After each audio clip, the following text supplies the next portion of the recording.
સ્વામિનારાયણ શ્રી વચનામૃત લોયા પ્રકરણનું 5મું ઇન્દ્રિયો અંતકરણ જીત્યાનું સ્વામિનારાયણ શ્રી 1877 કારતકવદી અમાસને દિવસ રાત્રિને સમયે સ્વામી શ્રી સહજાનંદજી મહારાજ શ્રી લોયા મધ્યે સુરા ભક્તના દરબારમાં વિરાજમાન હતા અને ધોળો સુરવાળ પહેર્યો હતો અને ધોળી ચીટની ડગલી પહેરી હતી અને મસ્તક ઉપર શ્વેત પાગ બાંધી હતી ને પોતાના મુખારવિંદની આગળ પરમહંસ તથા દેશ દેશના હરિભક્તની સભા ભરાઈને બેઠી હતી. આ વચનામૃતની અંદર ભગવાન સ્વામિનારાયણ સંતો હરિભક્તોને કુલ 8 પ્રશ્નો પૂછે છે. તેમાંથી ફક્ત એક પ્રશ્ન એનું વાંચન આપણે કરીએ. પછી શ્રીજી મહારાજે પ્રશ્ન પૂછ્યો છે, સત્સંગમાં દ્રઢ પાયો કેનો થાય અને કેનો ન થાય? પછી એનો ઉત્તર પણ પરમહંસને ન આવડ્યો. ત્યારે શ્રીજી મહારાજે તેનો ઉત્તર કરતા જણાવ્યું છે, જેમ દત્તાત્રેયે પંચભૂત, ચંદ્રમા, પશુ, વેશ્યા, કુમારી, પોતાનો દેહ ઇત્યાદિ સર્વેમાંથી પણ ગુણ લીધા, એવી રીતે સંતમાં જેને ગુણ ગ્રહણ કર્યાનો સ્વભાવ હોય તેનો સત્સંગમાં દ્રઢ પાયો થાય છે, અને જેને સંતમાં ગુણ લીધાનો સ્વભાવ ન હોય તે સત્સંગમાં રહ્યો છે તો પણ તેનો દ્રઢ પાયો નથી. આ વચનામૃતની અંદર શ્રીજી મહારાજ આપણને સત્સંગની અંદર આપણો દ્રઢ પાયો કેવી રીતે થાય તેની બહુ જ સરળ સમજણ આપે છે. દ્રઢ પાયો એટલે શું કે આપણો સત્સંગ આજીવન ટકે, આપણો સત્સંગ કોઈ દિવસ મોડો ના પડે. તો કેવો સત્સંગ આપણને મળ્યો છે એ પહેલા આપણે જાણવું જોઈએ. ગીતાની અંદર એવું લખ્યું છે કે વિદ્યા નામ બ્રહ્મ વિદ્યા, કે દરેક વિદ્યાની અંદર પણ ભણવા જેવી એક બ્રહ્મ વિદ્યા છે. જે ગુણાત્યાન સ્વામી પોતાની વાતની અંદર કહ્યું, યોગીજી મહારાજ કહેતા કે આ તો બ્રહ્મ વિદ્યાની કોલેજ છે. તો જે સત્સંગ આપણને મળ્યો છે એ બ્રહ્મ વિદ્યાની કોલેજ છે. અહીંયા સહેજે સહેજે બ્રહ્મ વિદ્યા પમાય, બ્રહ્મરૂપ થવાય. સારંગપુરનું 9મું વચનામૃત મહારાજે એમાં કહ્યું છે કે અતિ સાચે ભાવે જે સત્સંગ કરે દેહ છતાં બ્રહ્મરૂપ થઈ જાય. તો આવો સત્સંગ આપણને મળ્યો છે. ગુણાત્યાન સ્વામી એક વાતની અંદર એવું કહ્યું છે કે અમને બીજું કાંઈ આવડતું નથી, એક જન્મ મરણનો રોગ ટાળતા આવે. આ સત્સંગ કેવો છે? આ સત્સંગ એવો છે કે આપણો જન્મ મરણનો રોગ ટાળી નાખે. આખા બ્રહ્માંડની અંદર એક જ હોસ્પિટલ છે કે જેમાં આ પ્રકારના રોગનું નિરાકરણ થાય છે. તો આવો જન્મ મરણનો રોગ જે બ્રહ્માનંદ સ્વામીએ કહ્યું, સત્સંગ વિના જન્મ મરણ બ્રહ્મજાળ મટે નહીં જંતને, મન માન તજી તે માટે શરણે જય રહીએ સંતને. કે સત્સંગ વિના આ જન્મ મરણનો રોગ ના ટાળે.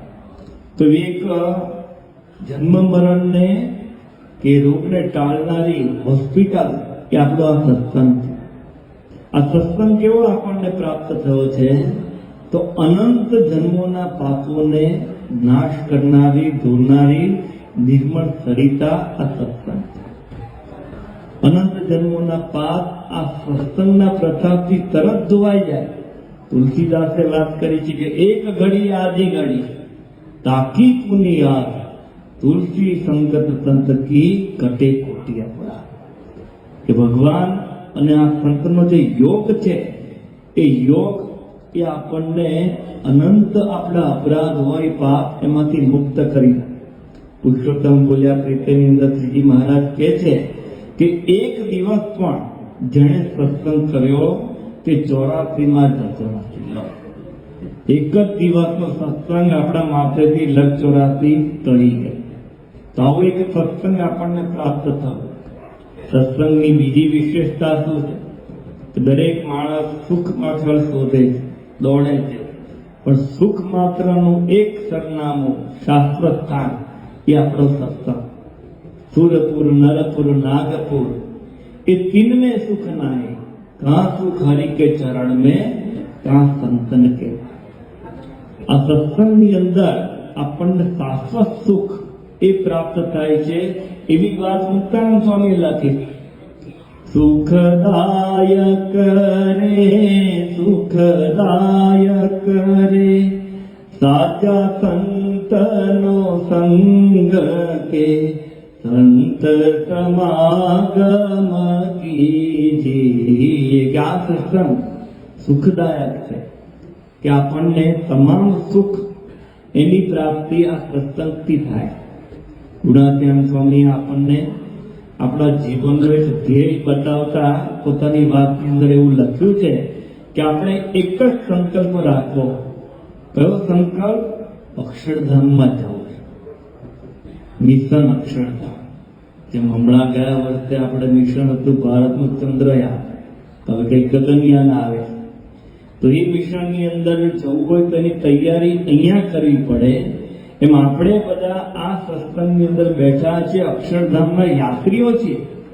અહીંયાથી અક્ષરધામની અંદર આપણે જઈ શકીએ એવું સ્પેસ સેન્ટર એટલે આપણો આ સત્સંગ. પુરુષોત્તમ બોલ્યા પ્રીતિની અંદર પણ શ્રીજી મહારાજ કહે છે કે જે સત્સંગ કરે છે તેને બ્રહ્માંડોથી પર રહેલું અક્ષરધામ હસ્તામલક થાય. હસ્તામલક એટલે હાથની અંદર જેટલી સરળતાથી આપણે ટીપું જોઈ શકીએ એટલું સરળ અક્ષરધામ એ આપણને પ્રાપ્ત થાય. તો આવો એક દિવ્ય ભવ્ય અને અલૌકિક સત્સંગ આપણને પ્રાપ્ત થયો છે. એની અંદર આપણો પાયો દ્રઢ કરવા. મહંતોઈ મહારાજ ઘણી વખત આપણને કહે છે કે આ સત્સંગ બચ્ચો કા ખેલ નથી.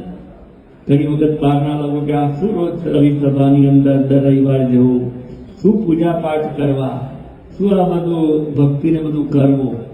પણ આ સત્સંગ મહંતોઈ મહારાજ કે બચ્ચો કા ખેલ નથી. કેમ? તો ગુણાત્યાન સ્વામી પોતાની વાતની અંદર આપણને કહ્યું છે કે બીજે જેટલું કામ એક કલ્પે થાય, એક કલ્પ એટલે 8,64 કરોડ વર્ષ, બીજે જેટલું કામ એક કલ્પે થાય તેટલું કામ અહીં એક દિવસમાં થાય. તો આવો એક દિવ્ય સત્સંગ આપણને પ્રાપ્ત થયો છે. તો અહીંયા શ્રીજી મહારાજ આપણને કહે છે કે આવો દિવ્ય સત્સંગ પ્રાપ્ત થયો, એની અંદર આપણો દ્રઢ પાયો કેવી રીતે થાય, આપણો સત્સંગ જીવનો કેવી રીતે થાય. કે ગમે તેવા વાતાવરણની અંદર, ગમે તેવા દેશકાળની અંદર પણ આપણો સત્સંગ ડગે નહીં. એનો બહુ જ સરળ ઉપાય શ્રીજી મહારાજ અહીંયા કહે છે કે ગુણ ગ્રહણની દ્રષ્ટિ કેળવીએ. તો ગુણ ગ્રહણ દ્રષ્ટિ જો આપણે કેળવીએ તો અહીંયા મહારાજ છે કે જેને સંતની અંદર ગુણ લીધાનો સ્વભાવ હોય એનો પાયો દ્રઢ થાય. સંત એટલે અહીંયા આપણે શું સમજવાનું? સત્પુરુષ. અને આખો સત્સંગ એ સત્પુરુષનું શરીર છે. એટલે સત્પુરુષ અને એની સાથે સંકળાયેલા આપણા તમામ સત્સંગી આશ્રિતો એ બધાની અંદર જો ગુણ લીધાનો સ્વભાવ આપણને હોય તો આપણો સત્સંગ દ્રઢ થાય. તો એની અંદર એવું શું છે ગુણ ગ્રહણની અંદર કે આપણો પાયો દ્રઢ થાય? તો પહેલી બાબત એ આપણને દેખાય છે કે જેટલા ગુણ આપણે બીજામાંથી ગ્રહણ કરીએ આપણું અંતર ગુણોથી ભરાતું જાય. આપણા અંતરની અંદર એ ગુણોની વૃદ્ધિ થતી જાય. જુનાગઢની અંદર એક નાગર બ્રાહ્મણ રહેતા હતા, બહુ જ સ્વાદ.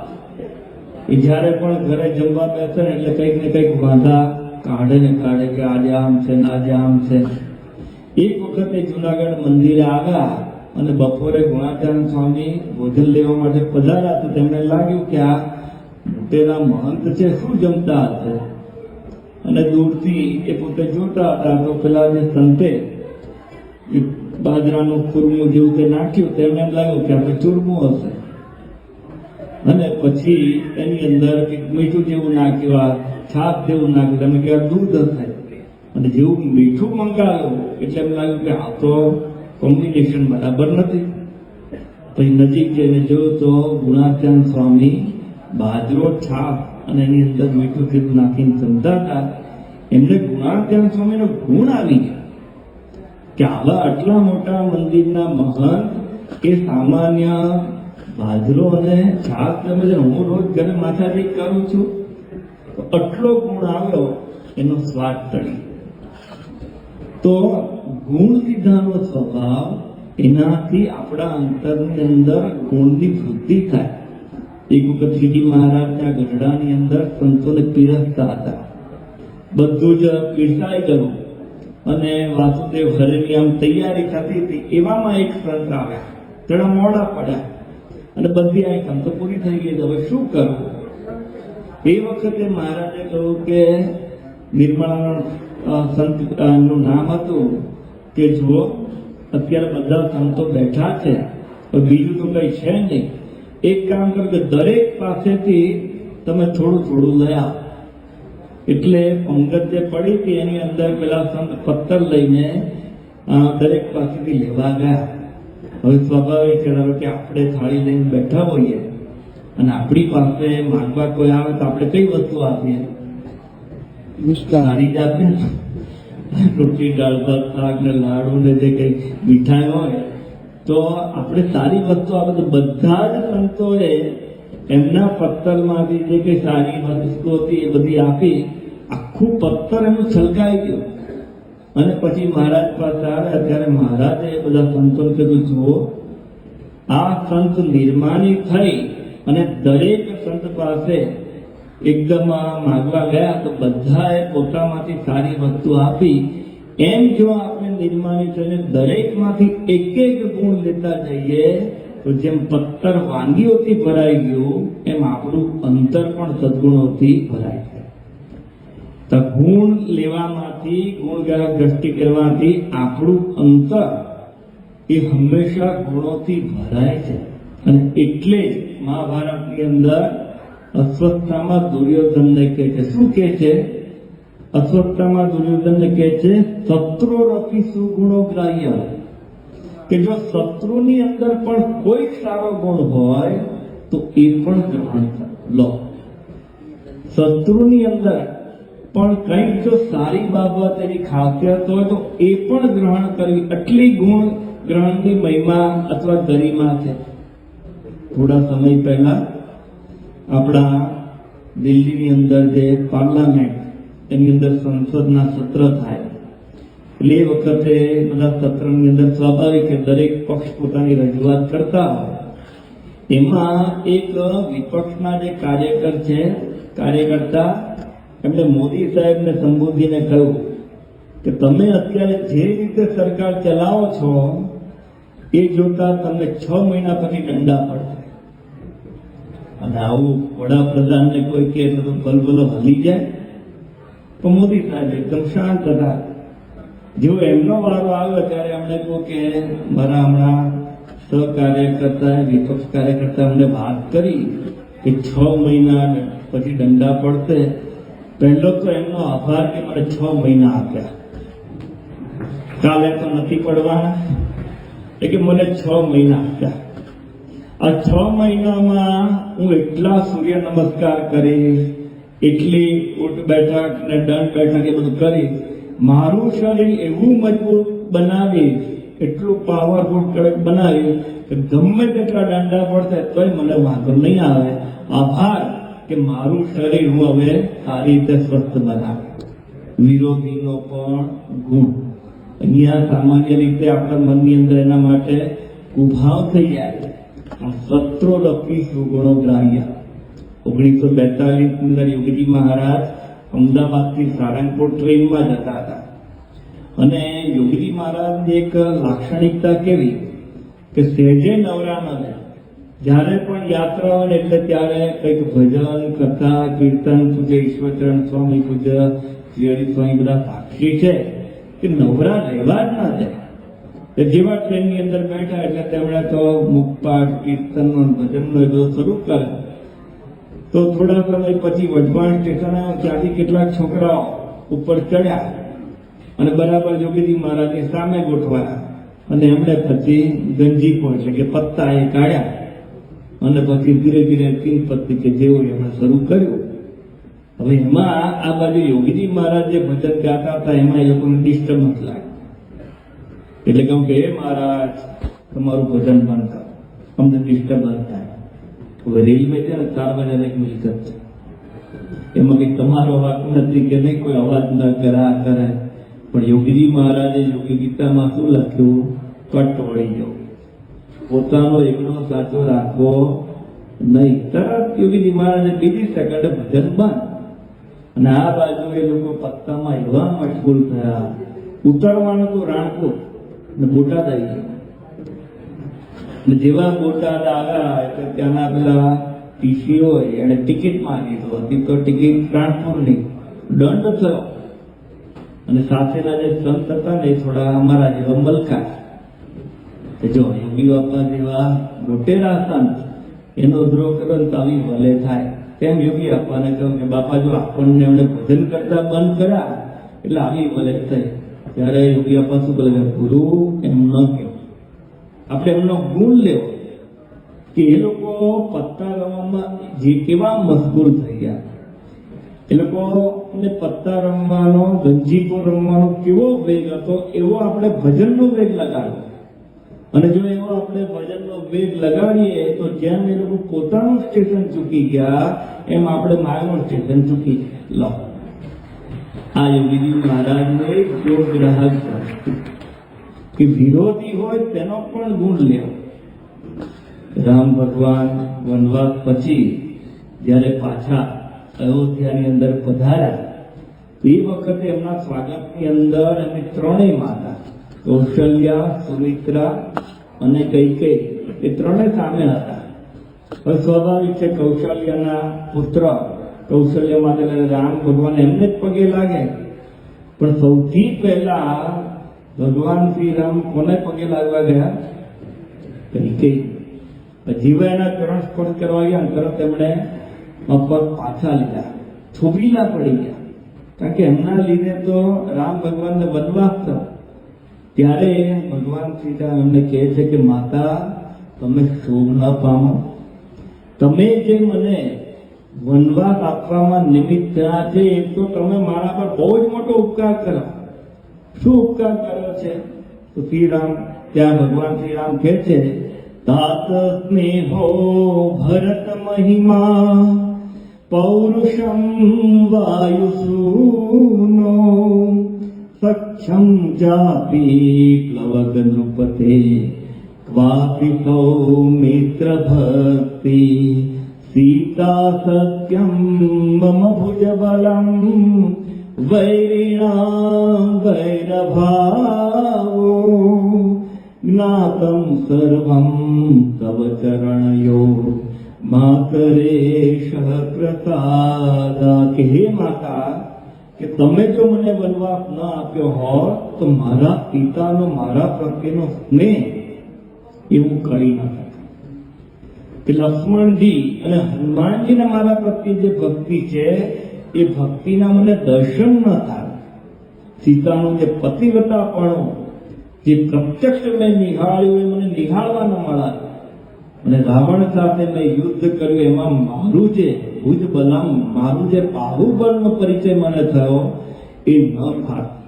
એટલા માટે તમે મારા પર અતિશય કૃપા કરો. તો આપણા શાસ્ત્રો આપણને શું કહે છે કે ગુણ ગ્રહણ કરવાનો આટલો મહિમા છે કે શત્રુ હોય, આપણો વિરોધી હોય, આપણો તિરસ્કાર કરતો હોય એનો પણ આપણે ગુણ લેવો જોઈએ.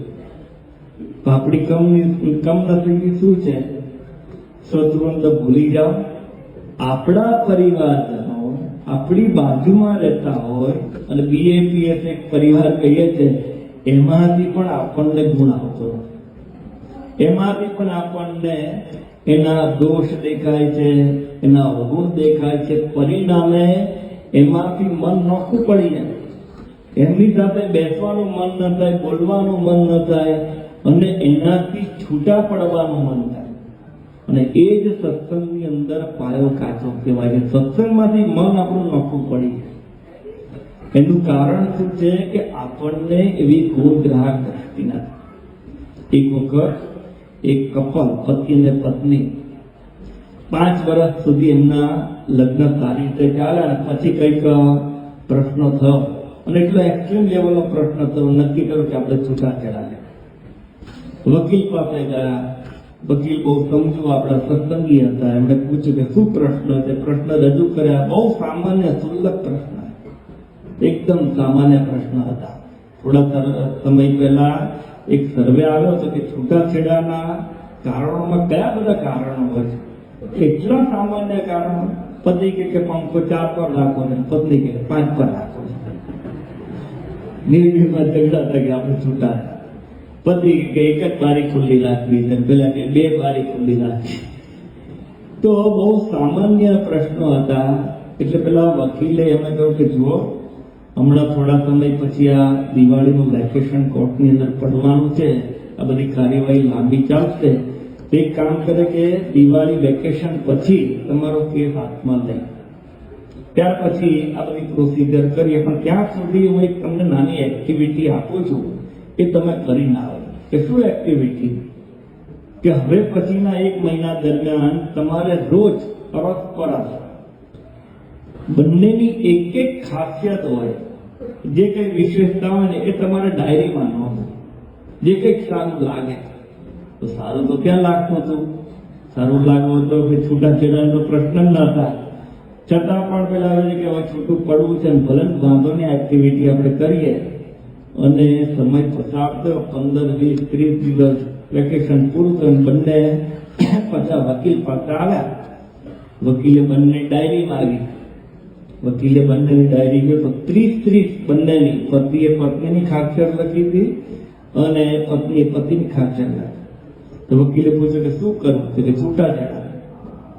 ભાઈ આટલું તો સારી બાબત છે. એ વખતે વકીલના ટેબલ પર પત્તાની કેટ પડી. પત્તા આપણે તો નહીં રમતા હોઈએ, પણ ખબર તો હશે. એકદમ નવલી કેટ સીધી ખરીદ લાયા.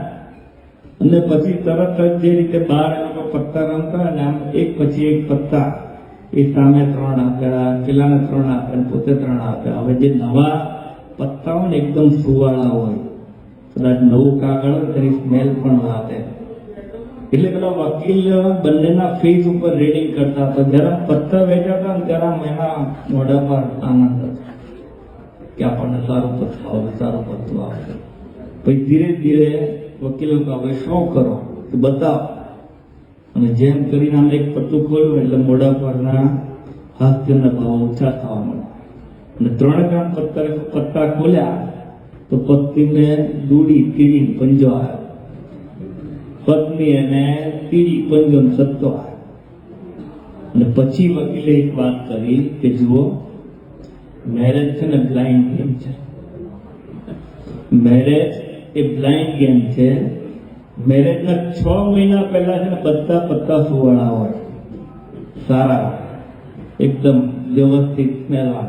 4 ફેરા મારો પછી પત્તું ખોલો ને પછી આ દોડી નીકળી, આ તીડી નીકળી. આ 52 પાના હોય. 52 પાનામાંથી 4 જ એકા ભાગ્ય નીકળે, બાકી બધા તો દોડી પીડીથી કામ ચલાવે. હવે તમે 5 વર્ષથી ભેગા રહો છો. આ 30 ગુણ એ તમારા છે. હવે જો બીજા મેરેજ કરવા તમે અત્યારે માંગો છો, તમને લાગે છે કે આ ઘોર કળિયુગમાં આવું બીજું પાત્ર મળશે? બંને એકબીજાની સામે જોવા મળે કે આવું 30 લક્ષણ વાળું તો આવું પાત્ર દોડી પીડી નીકળી જાય. અને પછી વકીલે બહુ સારી શીખ આપી. વકીલે કહ્યું કે શાંતિથી જે બાજી આવી છે ને રમી લો. નવી બાજીમાં કઈ બહુ માલ નથી. અને એ કપલને સમજાવ્યું. વકીલની હાજરીમાં એ લોકો સોગંદ કરે જીવન પર હવે આપણે ભેગા રહે.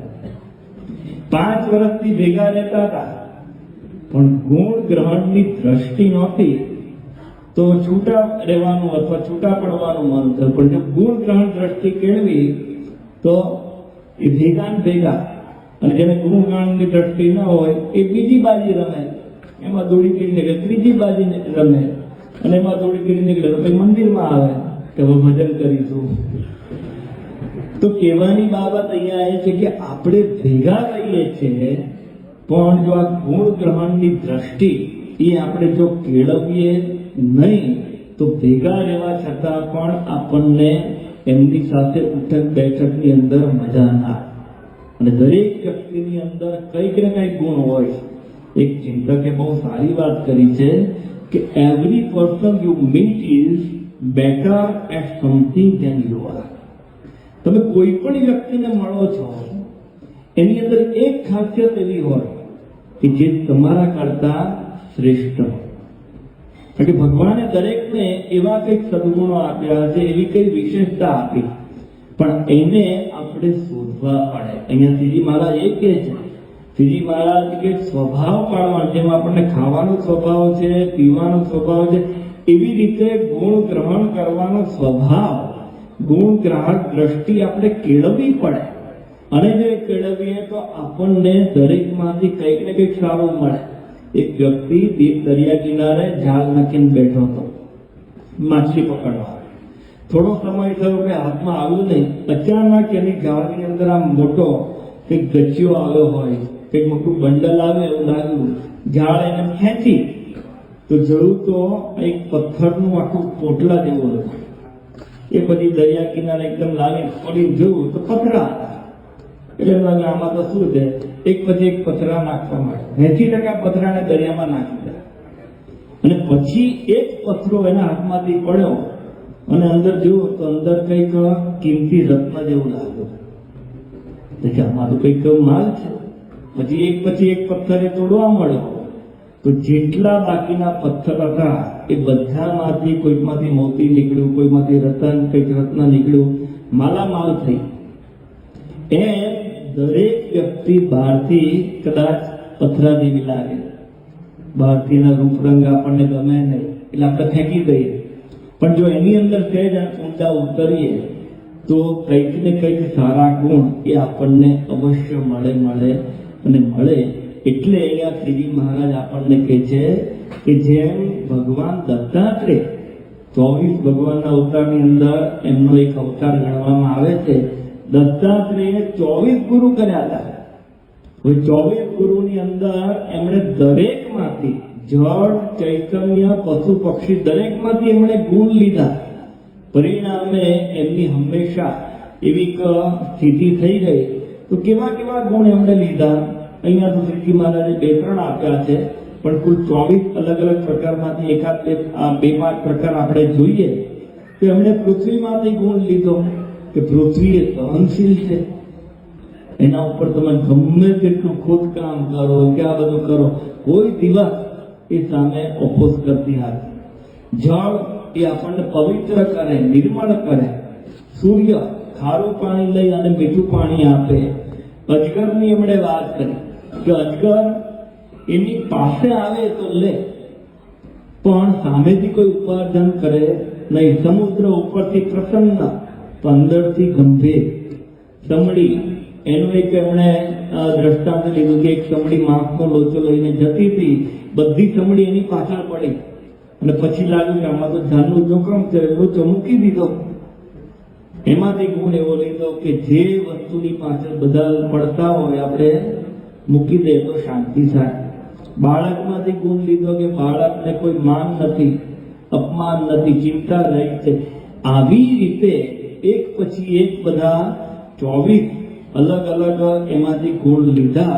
તો અહીંયા શ્રીજી મહારાજ કહે છે કે દત્તાત્રેય જે રીતે ગુણ લીધા એની જેવી આપણી દ્રષ્ટિ જો થાય તો આપણો પાયો પાછો થાય. હવે દત્તાત્રેય જળમાંથી એટલે કે જે જળ વસ્તુ છે એમાંથી પણ ગુણ લીધા છે, પશુમાંથી પણ ગુણ લીધા છે, અને વ્યક્તિ જે જીવિત વ્યક્તિ એમાંથી પણ ગુણ લીધા. આ વાત યોગીજી મહારાજ કરતા. યોગીજી મહારાજ કહેતા કે એટલા માટે આપણે ગુણના ભિખારી થવું. તો ભિખારી થવું એટલે કે દરેક પાસે ગુણ માંગવા જવો. યોગીજી મહારાજે કહ્યું કે દત્તાત્રેય 24 ગુરુનો ગુણ લીધો તે વિવેકી કહેવાય. અવગુણ તો બધામાં હોય, પણ તેમાંથી સારો ગુણ લઈ લેવો અને બીજું છોડી દે તે વિવેકી. તો આવી રીતે જો ગુણ ગ્રાહક દ્રષ્ટિ એ આપણે કેળવવા માંડીએ તો આપણા જીવનની અંદર આ ગુણોની વૃદ્ધિ થાય. અને માણસ માત્રની એક સ્વાભાવિક પ્રકૃતિ છે કે જે સારું હોય ને એ જ હંમેશા લે, અને જે સારું હોય એ હંમેશા એને ગમે. કે જુનાગઢની અંદર એક વખત એક હરિભક્ત ગુણાત્યાન સ્વામી અને ઠાકોરજી માટે સંતો હરિભક્તો માટે શેરડીનું ગાડું લઈને આવ્યા. આખું ગાડું શેરડીથી ભરેલું. અને જેવું ગુણાત્યાન સાહેબ આપતા હોય કે આ શેરડીનું ગાડું એ મારો ઘરમાં તો મારી આ સેવા છે, તમે સંતો હરિભક્તોને જમાડજો. એટલે ગુણાત્યાન સ્વામી એ ગાડાની અંદર જોયું તો અમુક શેરડીના શાખા છે ને એકદમ ભરાવદાર હતા, અમુક પાતળા હતા. હવે સ્વામી કે મારે વધારે વેચવા હોય એટલે એકને સારું આપવું, એકને ખરાબ આપવું તો એમાં પક્ષપાત જેવું લાગે. તો સ્વામી એક રસ્તો કાઢે, બધા મંદિરની અંદર સંતો હરિભક્તોને બોલાવ્યા અને કહ્યું કે આજે ગાડું આવ્યું છે, બધા એક એક સાંઠો લેવાનો છે, પણ એક શરત કે બધા આંખ બંધ કરી લેવા, જોઈને લેવાનું નહીં. તેમ કરીને એક પછી એક બધા સંત અને હરિભક્ત ગાડામાંથી શેરડી એ લેતા ગયા. અને છેલ્લે ગાડાની અંદર અમુક શેરડીના સાંઠા પડ્યા હતા. પડ્યા રહ્યા. કેવા પડ્યા હશે? થોડું આપણે અત્યારે ઇંગ્રેજીને કેવા સાંઠા ગાડાની અંદર પડ્યા રહ્યા હશે? હાવ પાતળા. હાવ એટલે હાવ કોઈ મોડા હશે, એકદમ પાતળા હશે. એ જયારે ગુણાત્યાન સ્વામી જોયું પછી ગુણાત્યાન સ્વામીએ વાત કરી કે આપણને બંધ આંખે પણ સારું લેવું ગમે છે. બંધ આંખે પણ આપણને સારું લેવું ગમે છે. ખુલ્લી આંખે તો સારું લો. ખુલ્લી આંખે આપણે છીએ.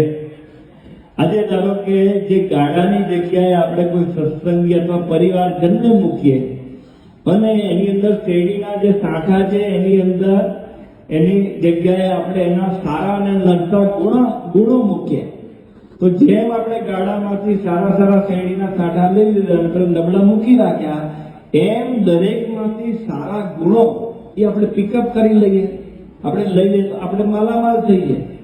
તો આવી એક દ્રષ્ટિ, ગુણગ્રાહક દ્રષ્ટિ એ આપણે હંમેશા એ કેળવવી જોઈએ. માનસઈ મહારાજ નૈનપુરમાં 19/3/21 રોજ બિરાજમાન હતા અને આ જ વાત એમણે કરી.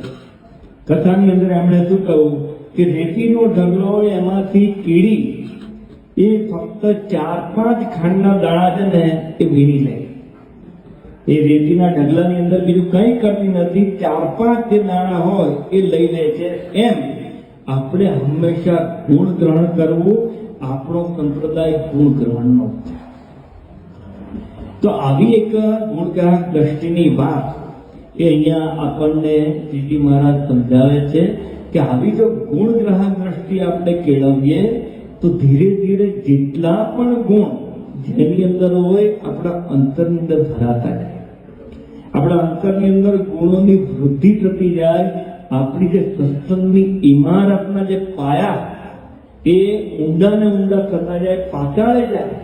પછી કોઈની તાકાત નથી કે આપણને સત્સંગની અંદરથી કોઈ પાડી શકે, કોઈ ડગાવી શકે. અને હજી કઈ આ જે વાતો આપણે કરી કે ચલો ગુણો જોવા, પણ અમુક મૂર્તિ એવી હોય ને કે એમાં એક એક ગુણ દેખાય. હવે શું કરવું?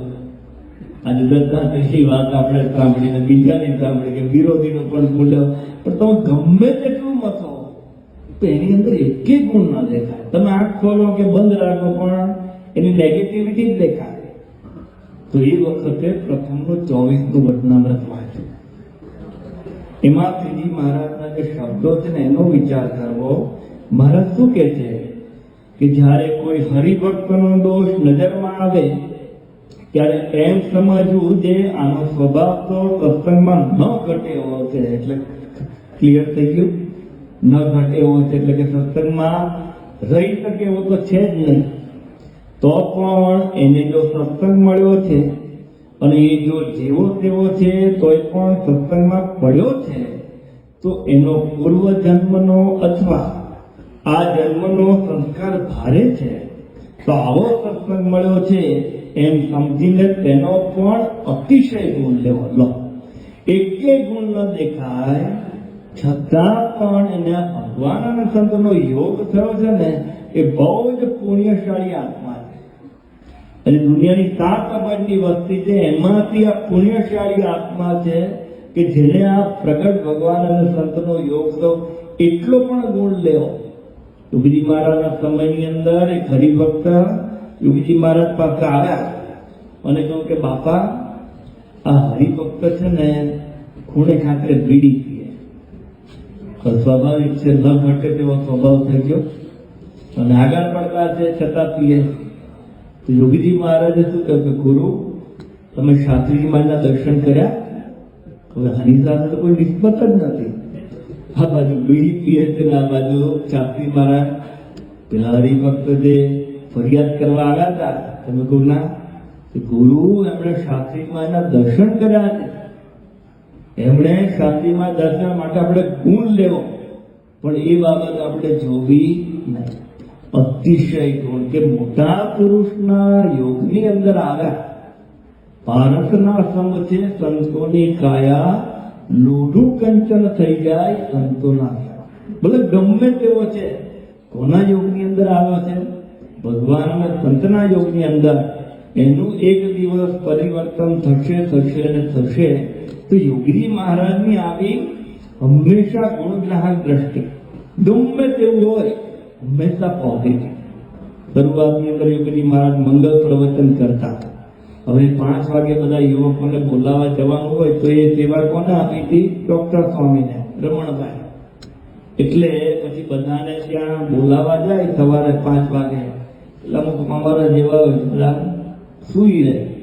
એટલે 2-4 વખત આવશે એટલે રમણભાઈએ યોગી આપા કે બાપા, આ અમુક યુવકો છે એટલે બહુ ઉઠાડી છતાં આવતા નથી. યોગી આપા કે ગુરુ, આપણે એમનો ગુણ લેવો. એ બધું કરીને આવ્યા છે ને આપણે કરવાનું બાકી. એ બધું કરીને આજે શાંતિથી ઊંઘે છે ને આપણે કમાણી કરવાની બાકી છે. એટલે આપણે સવારે ઉઠીને કથા સાંભળવી. તો આ બાબતની અંદર પણ હંમેશા પોઝિટિવ. એક હરિભક્ત આફ્રિકાથી પધાર્યા. યોગીજી મહારાજ માટે એ સમયની અંદર 300 રૂપિયાની પાર્કરની પેન લઈને આવ્યા અને યોગી આપાને આપી. યોગી આપા આડા હાથથી લખતા. એટલે એ પેન કેમ લખવા ને એમાં કાગળ ફાટી ગયો. એટલે જે સાથેના સંત કે બાપા, આ પેન બહુ ખરાબ, કે કાગળ ફાડી નાખે. યોગીજી માટે ગુરુ, પેન તો સારી છે, આપણને વાપરતા નથી. પેન તો સારી છે, આપણને વાપરતા નથી. તો આવી નાની બાબતની અંદર હંમેશા ગુણગ્રહણ દ્રષ્ટિ. એક વખત ત્યાં યોગીજી મહારાજ અને માતમ સ્વામી બાજુમાં, ગોંડલની બાજુમાં રામોદ ગામ છે, ત્યાં પધાર્યા. હવે યોગીજી મહારાજ પોતે કથા કરવા માટે બેઠા અને માતમ સ્વામી રસોડાની અંદર ગયા. રસોઈ બનાવવાની હતી. પછી 30 હરિભક્તોને વરસાદનો સમય હતો, જે બળતણ હતું એ ભીનું. એટલે ગમે તેટલો તમે પ્રયત્ન કરો પણ ચૂલો પ્રગટે પેટે. એટલે થોડો એમને પ્રયત્ન કર્યો અને પછી એટલો ધુમાડો થયો, મોઢામાંથી નાકમાંથી પાણી ને આંખમાંથી પાણી. અમને માતમ સ્વામી કંટાળ્યા અને બધું રેડી મૂકીને મેળે જ સુઈ ગયા. આ બાજુ યોગીજી મહારાજના મનમાં શું કે માતમ સ્વામી ક્યાં છે? રસોડામાં. એટલે યોગીજી મહારાજ કે રસોડામાં રસોઈ કરતા હશે. 11:15 કથાની પૂર્ણાહુતિ કરી આપણે ઠાકોરજીને થાળ કરીશું, હરિભક્તોને જમાડીશું, પછી આપણે જમવા ભેગા થઈશું. 11:15 કથાની પૂર્ણાહુતિ થઈ. પછી રસોડામાં ગયા તો રસોડામાં કઈ નહીં, બધું સીધું એગ્રીટ પડ્યું હતું ને થોડું બળતણ ચૂલાની અંદર બળતું હતું. તો માતમ સ્વામીને શોધવા ગયા તો માતમ સ્વામી તો મેળે જઈને સૂતા હતા. તો ઉપર ગયા કે માતમ સ્વામી કેમ રસોઈ ના બના? તો માતમ સ્વામી મારે કઈ કરવું નથી, આજે મારો ઉપવાસ છે, તમારે જમવા બનાવો તો બનાવો, મારે કઈ કરવું નથી એમ કરી પાછું માથે ઉડીને સુઈ ગયા. હવે આ સમયે તો ભલભલાનો પિત્તો જાય, ભલભલાની ટાંકી ફાટે. પણ યોગીજી મહારાજ નીચે આવ્યા, કસોટો વાળી, અને માતમ સમયે જે તકલીફ પડી તો યોગી આપણને નહીં તકલીફ પડી હોય. એમણે જે ચૂલો પ્રગટાવ્યો હશે એ પણ કેટલી મહેનતે પ્રગટાવ્યો. તેમ કરીને જે કંઈક રોટલી, દાળ, ભાત, શાક, લાડુ યોગીજી મહારાજે બનાવ્યા, ઠાકોરજીને થાળ કર્યો, હરિભક્તોને જમાડ્યા, અને પછી પાછા મેળાઈ ગયા કે હલો માતમ સ્વામી જમવાનું તૈયાર. માતમ સ્વામી જાગી ગયા. લો ઉપવાસ હતો હમણાં 2 કલાક પહેલા હતો. નીચે આવી અને જમ્યા, અને પછી વાસણ કરતા ત્યારે એક હરિભક્ત એના સાક્ષી હતા. એમણે કહ્યું કે બાપા, આવું થાય ત્યારે આપણે ગુસ્સો ના આવે, ક્રોધ ના આવે? ઘરની અંદર આપણને આવું થયું હોય તો 2-4 દિવસથી તો વાતાવરણ ભારે કામ હોય, અઘરું પડી જાય.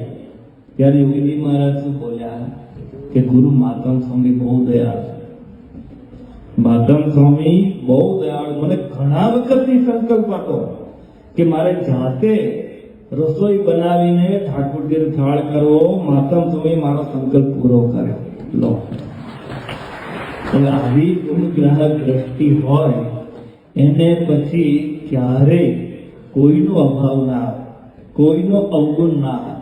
તો અહીંયા શ્રી મહારાજ આપણને સમજાવે છે કે આવી ગુણગ્રાહક દ્રષ્ટિ, એટલે કે દરેકનો ગુણ લેવાની જો આપણે ટેવ પાડીએ તો ધીરે ધીરે આપણી દ્રષ્ટિ પણ એકદમ દિવ્ય દ્રષ્ટિ, દરેકમાંથી સારું જ દેખાય. આ વખતે બ્રહ્મ વિદ્યાના પાઠની અંદર મહંતસ્વામી મહારાજે 25/12-23 દિવસે આપણને જણાવ્યું કે નો નેગેટિવિટી ઇન સત્સંગ. આ સત્સંગની અંદર કોઈ નેગેટિવિટી છે જ નહીં. કારણ કે ભગવાન અને સંતનો દિવ્ય સત્સંગ એ પોતે આ સાક્ષાત આ લોકની અંદર આપણને બધાને ઉગાડવા માટે, બ્રહ્મરૂપ કરવા માટે આવ્યા છે. એટલે સત્સંગની અંદર લેશ માત્ર નેગેટિવિટી નથી.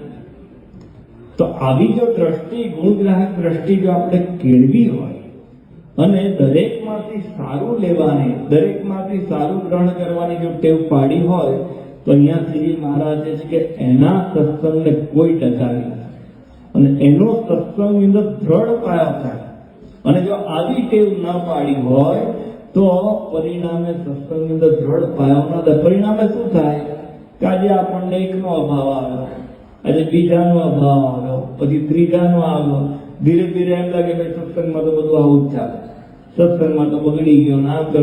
ધીરે ધીરે આવા સત્પુરુષ અનંત જન્મોના પુણ્યના પ્રતાપે આપણના યોગ ધર્મ એ સત્સંગ છૂટી જાય. શ્રીજી મહારાજથી લઈને અત્યાર સુધીમાં આપણે એવા કેટલાય હરિભક્તો, સંતો એના દાખલા જોઈએ છે કે અત્યંત નિષ્ઠાવાળા હતા. બાકી ગુણગ્રાહક દ્રષ્ટિ એમણે કેળવી નહોતી તો અમુક સમય થયો સત્સંગ છોડી જતા. તો અહીંયા શ્રીજી મહારાજ બહુ જ સરળ, થોડો અઘરો છે છતાં પણ સત્સંગની અંદર દ્રઢ થવાનો આપણને આ ઉપાય બતાવે છે. તો મહારાજ સ્વામીના ચરણોમાં પ્રાર્થના કરીએ, પ્રમુખ સ્વામી મહારાજ અને મહંત સ્વામી મહારાજના ચરણોમાં પ્રાર્થના કરીએ કે આવી ગુણગ્રાહક દ્રષ્ટિ વિશેષ આપણે દ્રઢ કરી શકીએ. શ્રી સ્વામિનારાયણ ભગવાન